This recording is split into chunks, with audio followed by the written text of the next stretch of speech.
Good morning and welcome to this online service of worship. It's great that you could join us today. Jackie is taking a Sunday off. I was going to say that she's taken the week off, but I know that she has actively followed the General Assembly proceedings this week, and I would hardly call that taking the week off. This week, the General Assembly of the Presbyterian Church met online.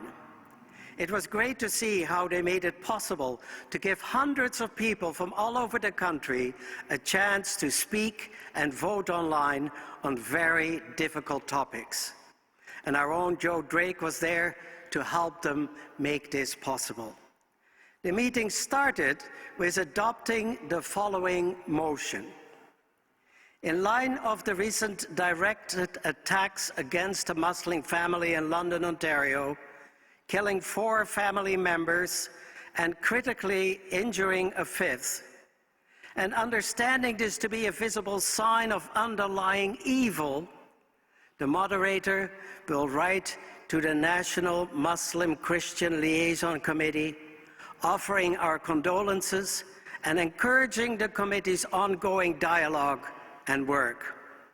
In addition, all levels of the church are encouraged to actively and deliberately reach out to build communities that are life-giving and liberating for all through dialogue and community work. Now, I believe that we have a good example here at Knox of how this might work. We have adopted the Musa family, a Muslim family from Syria. Noah and his son Tawfiq have been weekly visitors and participants in the Knitters group, and we have learned from each other and felt love and friendship between us. What happened in London is tragic and gut-wrenching. Our hearts go out to the little boy who now has to live the rest of his life knowing that his mom, his dad, his grandmother, and his sister were killed in a senseless, evil act of violence. It's painful, painful to imagine. So you can see that that was a hard way to start the meeting. The other long-awaited decision made by the General Assembly is that ministers were given the freedom of conscience to marry same-sex couples. This does not oblige anyone to do it, but it will give ministers the freedom to do this if their conscience allows it. I think that after years of debate, research, and listening to discussions on both sides of this issue, it's a good compromise to no longer keep the door closed, but to give ministers an option. In addition, the General Assembly approved that the LGBTQI people, whether married or single, can be ordained and are welcome to serve as ministers and ruling elders.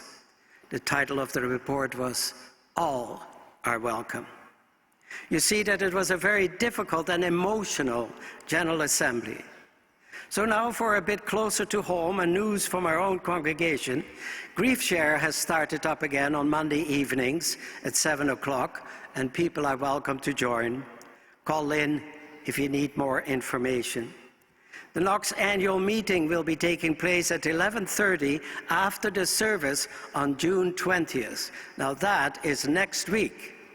Report and details will be circulated through our newsletter. It's another reason to subscribe if you haven't already done so. Just go to knoxoakville.com. Don't forget to register for the VBS, which runs from July 26 to 30. The registration link is also available at knoxoakville.com. The cost is $25 per family. There will be 3 more opportunities to join Brian and Lynn on Wednesday mornings from 10 to 11. The group is called Make a Joyful Noise, and that's what they do. Brian is trying very hard to find a hymn that no one will know, but he has not been successful yet. And the group will meet till the end of June and then take some time off, and the link is also in the newsletter. On Thursday evenings, we have a book study led by Jackie, and the book is called Making Sense of Scripture by David Lowes. The link is also on the newsletter, and for more information, call Connie. Now let's hear a pastoral update from Lynn.